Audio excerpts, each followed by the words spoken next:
Bon, alors nous poursuivons notre entretien. Euh, vous êtes donc vous destinez à travailler dans le cadre où vous êtes actuellement en fait. Oui, si Donc possible. vous disiez que c'était non lucratif, que c'était Si, c'est l'industrie pharmaceutique, mais pour, comment dire, on y fabrique des médicaments pour les maladies rares oui, les maladies et orphelines. maladies orphelines.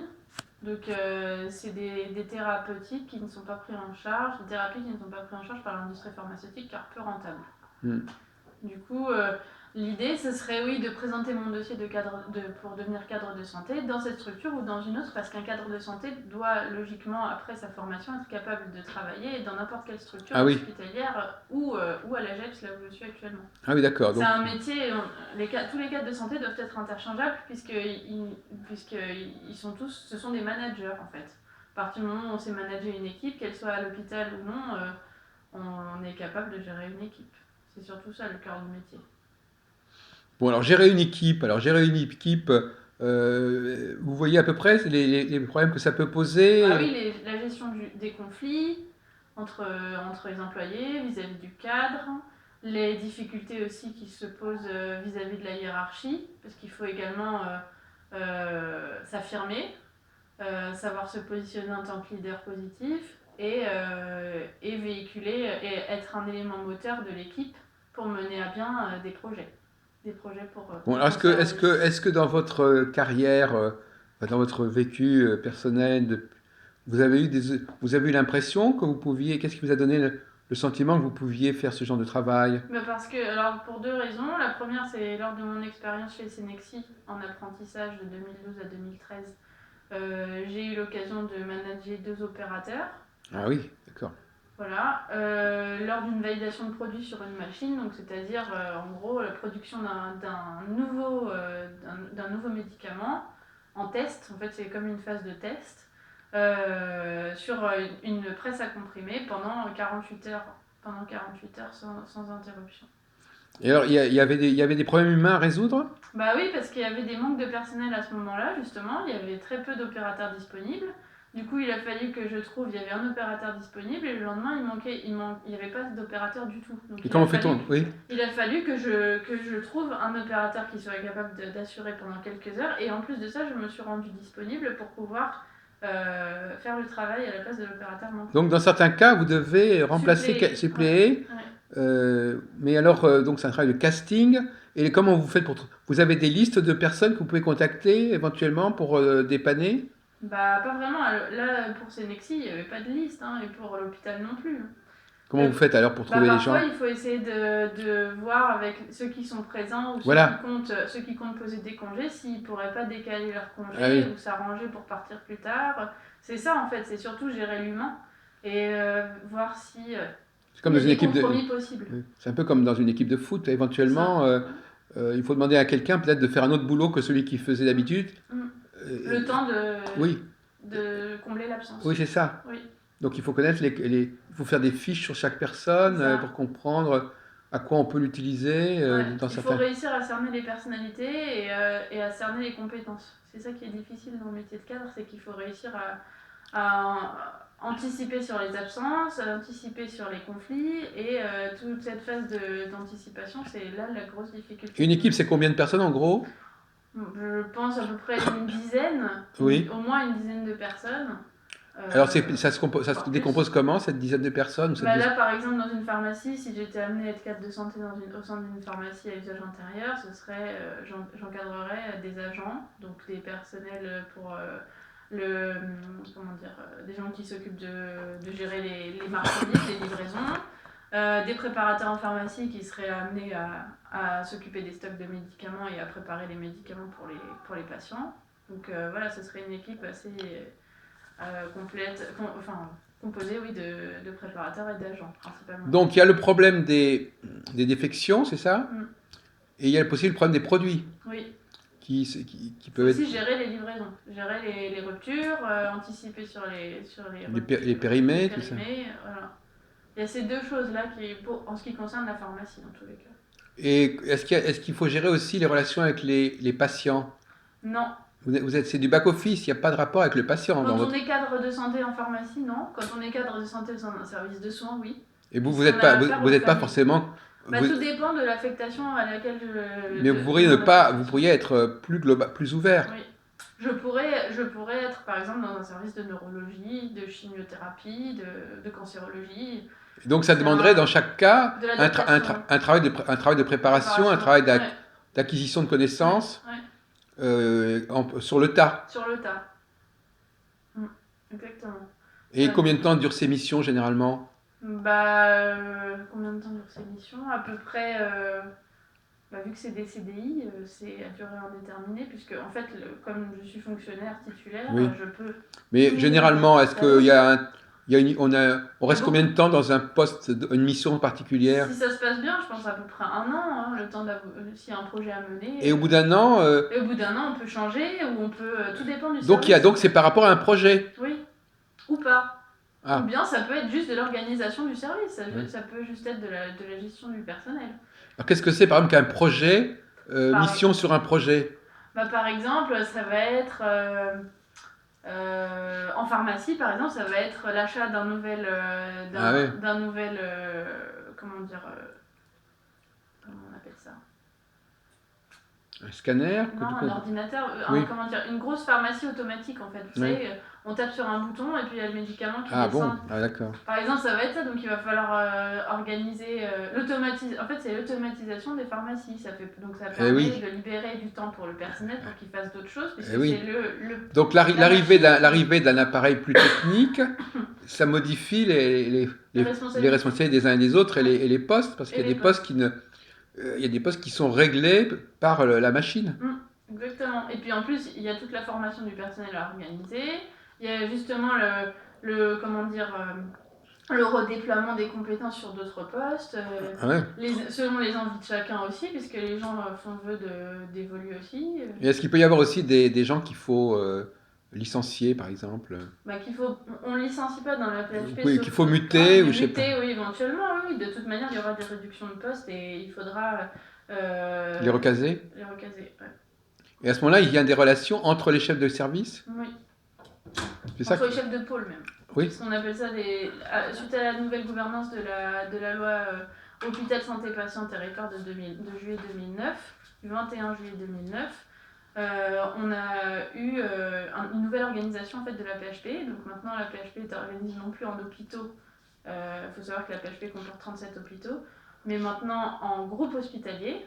Et ces groupes hospitaliers comportent 3-4 hôpitaux. Ces groupes hospitaliers sont faits selon leur... Donc il est souhaitable de bien communiquer avec les autres. Est-ce qu'il y a des lieux où vous, en tant que chef de service, vous communiquez entre vous? Oui, il y a des réunions. Il y a des réunions de service déjà entre le cadre et son équipe. Des réunions entre la DRH et les cadres. Et puis la hiérarchie. Et la hiérarchie, voilà. Et puis aussi les cadres avec leur chef de service. Donc il y a beaucoup de réunions à la PHP, c'est assez impressionnant. Voilà. Bon, alors, donc là, c'est dans le cas plutôt... Dans la pharmacie, il y a deux problèmes essentiels. Si c'est médical, ça devient plus compliqué, parce qu'il y a d'autres... Il y a les opérations, il y a les patients, il y a les arrivées. Les familles à gérer. Mais là, il y a les lits. Les patients, les lits... les consommables aussi, tous les médicaments, les dispositifs médicaux, et les mêmes problèmes qu'à la pharmacie. La bouffe, ce qu'il faut donner à manger aussi. Les soins, les toilettes, c'est encore une autre activité. Et puis il y a aussi certainement des achats à faire de toute façon, en toute état de cause. Oui, des achats en matériel, il faut participer justement aux cellules de marché pour voir quel produit on peut s'autoriser à acheter, puisque les comptes en ce moment c'est très serré. Ouais. Et comment ça se passe? On choisit sa mission? Comment ça se passe? En fait, donc à l'issue du concours de cadre de santé, on a une année de formation à l'école des cadres à la Salpêtrière, à la Pitié-Salpêtrière. Et une fois le diplôme obtenu, à l'issue de cette année, il y a un nombre de... Selon notre classement, on Et nous oui. propose Ah oui, c'est comme pour des la sortie de postes. l'ENA. Voilà. Les premiers sortis sont les mieux servis C'est après. ça, premier arrivé, premier servi, et du coup on est déployé là où on a besoin de nous. Oui, mais après, il y aura une deuxième mission. Et après, une fois qu'on a pris notre premier poste, après rien ne nous empêche après titularisation. Donc Là aussi, un an après, vous avez des choix qui sont possibles. oui, un an après la titularisation, enfin un an après, pendant un an on est en stage. Est-ce que c'est vous qui C'est- déterminez la durée de la mission? Ou du moment, est-ce que c'est fonction Oui, de la oui, réussite oui. de la Bah, réussite c'est fonction de la proposition de poste aussi. C'est surtout est-ce qu'il y a des postes, est-ce qu'il y a des choses qui peuvent me convenir ailleurs, est-ce que je suis pas mieux là où je suis. Donc déjà, vous commencez à chercher un autre poste quand vous On êtes peut, déjà en oui, poste. oui. Bah, si ça ne nous convient pas, après si ça nous convient, autant y rester. S'il y a des projets à mener, s'il y a une bonne équipe, s'il y a une bonne entente, l'hôpital, si on nous écoute, ça fait partie des raisons pour lesquelles on peut rester. Et inversement, vous pouvez vouloir changer. Oui, on peut changer. L'offre de poste en tant que cadre, elle est monumentale. Il y a beaucoup d'offres. Et on ne peut pas se faire remplacer par quelqu'un d'autre. Non. Sauf faute grave, on peut se faire remplacer par quelqu'un d'autre si vraiment on a un gros dossier, beaucoup de rapports, de blâmes, etc. Donc on ne peut pas vraiment se libérer du poste qu'on a. Non, en fait, on peut muter. On peut muter une fois qu'on a fait. En fait, une fois qu'on est diplômé en tant que cadre de santé, on va dans un hôpital, donc selon notre classement. Et pendant un an, on est mis en stage. Donc on est évalué tous les 3 mois jusqu'à titularisation. Et à ce moment-là, c'est une manière d'attester de nos compétences en tant que cadre. C'est une manière de dire que voilà, toutes les connaissances acquises pendant un an ont été mises en application et les compétences sont avérées. Et quels sont c'est l'âge pour commencer, c'est à peu près l'âge que vous avez actuellement? L'âge pour commencer, il n'y a pas vraiment d'âge pour commencer. Hein. Il y a des gens qui peuvent. Souvent, ils ont 30, 40 ans. Ça dépend. Il y a même une jeune fille qui avait 27 ans, là, j'en ai entendu parler, qui a passé l'école des cadres. Ça dépend. C'est une question de maturité, de motivation, de projet professionnel, d'opportunité aussi, de capacité comment dire. C'est une année très difficile, l'année de formation. C'est un concours. Enfin, ça équivaut à peu près à l'année de préparation au concours de pharmacie. Donc, il faut aussi avoir cette endurance, cette capacité à travailler beaucoup, à oublier les passe-temps habituels et à se focaliser exclusivement sur cette année de travail. C'est beaucoup d'investissement. Il faut être capable de s'investir, de s'impliquer dans cette année d'études. Donc vous êtes une sorte de chef d'orchestre. C'est ça, c'est un peu ça. C'est un chef d'orchestre. C'est le guide de l'équipe, du chef d'orchestre. Ouais. Mais vous n'avez pas fait de sport spécialement, vous n'avez pas fait de sport d'équipe, de football, handball? Oui, non, je fais un peu de natation, mais non, pas de sport d'équipe. Pas de sport d'équipe, oui. Mais là, ça va faire un an que je suis dans une association, l'association des préparateurs en pharmacie hospitalière. Ah, voilà. La MPPH. Et donc je suis adhérente à cette association depuis novembre 2011. Et j'ai intégré le bureau depuis janvier 2014 ouais. à un poste qui m'a été confié et auquel j'ai tout de suite adhéré, qui est celui de conseillère technique des Journées nationales de formation. Alors c'est un titre un peu pompeux, mais qui signifie que j'organise le congrès de notre association qui a lieu tous les ans pendant 2 jours et demi dans une ville de France sur un thème scientifique. Au mois de mars ou au mois d'avril. La préparation et l'animation? L'animation non, puisque je dois sélectionner les intervenants. Non, mais quand même, il y a quand même, même pendant la réunion, oui, il faut quand même des choses à faire. Ah bah c'est pas une réunion, c'est 2 jours et demi. Oui, donc il y a quand même pas mal de choses organisées. Beaucoup de choses organisées sur place, déjà il reste pendant beaucoup de choses. Oui. Donc ça me donne aussi cette... je pense que grâce à ce poste, ça me permet aussi de développer des compétences managériales. Et alors, au niveau informatique, c'est important que vous avez les compétences? Oui. Il faut savoir bien se débrouiller sur Word, savoir rédiger, savoir écrire des mails, savoir rédiger des rapports, synthétiser, utiliser donc Outlook, Excel pour les chiffres surtout, pour faire des rapports, Word aussi, peut-être PowerPoint pour faire des présentations éventuelles en réunion. Oui, c'est vrai. Voilà, je crois que c'est la majorité. Après, il y a un logiciel de gestion du personnel qui s'appelle GestTime et qui permet de positionner les congés des uns et des autres. Ah oui. de gérer les absences aussi, les journées de formation, de Ça rajouter... facilite quand même pas mal le travail, tout Oui, ça. oui, oui. Ouais. C'est des appuis, c'est des sacrés appuis. Donc au niveau informatique, je pense que je suis assez bien dotée de ce côté-là. Après là, j'ai demandé une formation de perfectionnement en Word, Excel et PowerPoint aussi, Et vous l'année pensez que vous allez prochaine. passer les 30 prochaines années dans ce cadre, dans ce poste-là, où il y a des Non, évolutions? il y aura des évolutions parce que justement, l'objectif c'est de passer des caps, de passer des étapes pour toujours aller plus loin et ne Et pas se... qu'est-ce qu'on devient après? On Eh devient... bien, après, il y a des possibilités. Alors, il Il y faut a des savoir... concours, il y a des... Ouais, il y a des concours. En fait, il faut savoir que quand on est cadre de santé, on a un diplôme qui équivaut à un master 1. Sachant que j'ai déjà un diplôme de licence, donc c'est dans la continuité de mes études.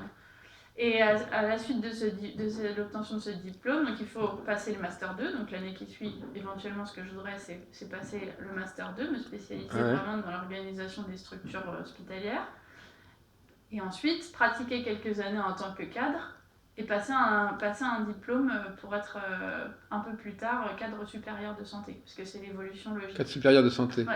Et justement, cadre supérieur de santé, c'est un niveau au-dessus qui ressemble un peu à ce que je suis en train de préparer, enfin, dont la préparation ressemble à ce que je suis en train de préparer pour le concours de cadre, qui consiste à rédiger voilà, un projet professionnel alimenté par des expériences que j'aurais eues en tant que cadre. Donc Oui. les années passées en Ah poste oui, en tant voilà. que cadre me serviront à alimenter mon Oui, projet oui. professionnel. Et alors, il y a combien? Alors, ce cadre supérieur, il y en a un seul par établissement? Comment ça se fait? Alors maintenant, il y en a un seul par établissement ou plusieurs, je ne saurais Oui. pas dire. Mais Il dirige plusieurs... c'est lui qui chapeaute les cadres, en Les fait. cadres, oui, c'est Voilà. ça. C'est lui qui s'occupe de chapeauter les cadres, qui eux-mêmes chapeautent les préparateurs en pharmacie ou les infirmières, les aides-soignants selon les services. Et donc, après ce poste, ce que je voudrais, c'est passer directrice des soins. Alors là, c'est encore une évolution. Directrice des soins? Ouais. C'est pas encore, c'est pas la même trajectoire que directeur d'hôpital, par exemple. Non, bah, c'est dans la même lignée parce que la suite, c'est directeur d'hôpital. Ah, quand même. Ouais. Mais il y a des gens il y a des gens qui y arrivent directement à ces postes-là, non? Peut-être avec des coups de pouce, avec des... Non, mais avec des concours, je sais pas, Ou non? avec des concours, oui, parce qu'avec un diplôme de bac plus... J'ai jamais des médecins qui font ce genre. Non. C'est pas un cursus de médecin, Non, ça. non, c'est un cursus justement administratif, c'est en ça que c'est intéressant. Parce que je commence avec une formation en tant que paramédical, puis en étant cadre de santé, ça me permet de toucher à de l'administratif, à de la gestion du personnel, à du management. Cadre supérieur, c'est la prolongation de ce métier de cadre de santé, mais à un niveau au-dessus, puisque là, je chapeaute des gens qui sont déjà en pleine possession de leurs compétences et qui sont déjà cadres. Et ensuite, directeur des soins, c'est vraiment... là, au niveau relationnel, ce n'est pas uniquement les cadres, c'est les médecins, c'est les pharmaciens, c'est tout le personnel médical, et donc il faut gérer les relations avec ces gens-là parce que c'est l'organisation des soins au sein du secteur, au sein de l'hôpital. Ça, c'est les perspectives à long terme, en fait. À long terme. Directeur d'hôpital, ce qui est intéressant, après, c'est surtout le côté, comment dire, l'information. En fait, c'est ça ce qui m'intéresse, c'est d'obtenir l'information. Et plus je monterai, et plus j'aurai d'informations. Et je pense que l'information, c'est un peu comment dire, c'est grâce à ça qu'on avance en fait. Si mieux on est doté en termes d'informations pour savoir ce qui se passe dans l'hôpital, ce qui va se passer dans l'hôpital, et mieux on est équipé pour savoir où s'orienter et où aller. Donc plus j'arriverai à monter, et mieux je serai doté en termes d'informations et de capacité. Alors, quand vous parlez de la hiérarchie, c'est quoi? Parce qu'il y a aussi les conseils d'administration, je sais pas, il y a des trucs comme ça. Oui, bah ça, oui, les actionnaires, je sais pas. C'est ça, ouais. Le directeur d'hôpital, il a géré ce genre de problématiques, ouais, de rencontrer les gens du conseil d'administration. Et il fait partie d'ailleurs du conseil d'administration, le directeur d'hôpital. Et est-ce qu'il y a des contacts avec l'étranger ou des, je sais pas, est-ce que... Avec l'étranger? Oui. Pas à ma connaissance, je sais pas. Ça, je sais pas répondre. Oui. Je saurais pas répondre. Non, mais je veux dire, au niveau européen, il y a quelque chose qui se fait Je sais pas. Ça, je me suis pas renseignée. Bon, alors, finalement, vous êtes motivé, vous êtes déterminé? Oui, très déterminée là, à Et voir. vous avez une envie de connaître, une curiosité. Oui, oui, c'est surtout ça en fait. Le problème du métier de préparateur, c'est qu'on n'est pas décisionnaire. Enfin, on décide de rien, hein. On est exécutant. Et moi, ce qui m'intéresserait, ce serait justement d'avoir une vision globale de ce qui se passe au sein de l'établissement, au sein de mon secteur, pour pouvoir être force de proposition et améliorer l'organisation du secteur. Donc, J'aurai une marge de manœuvre qui sera beaucoup plus large que celle que j'ai actuellement en tant que préparateur. Même si dans mon établissement actuel, on me donne quand même la main sur pas mal de choses. Je suis très autonome. Il y a un secteur qui m'a choisi en tant que référente, oui. qui voulait que je m'occupe exclusivement de leur dossier. Mm. Du coup, c'est un gage de confiance vis-à-vis de moi et devenir cadre, pour moi, c'est la suite logique de ce que je fais déjà actuellement. Parce que c'est aussi un métier transversal. Donc ça permet de toucher à tout et d'être en lien avec beaucoup d'interlocuteurs différents. Donc ce sera enrichissant pour moi et peut-être pour les autres aussi. Eh bien, merci Mylène Gabé. Bonne carrière, bonne chance.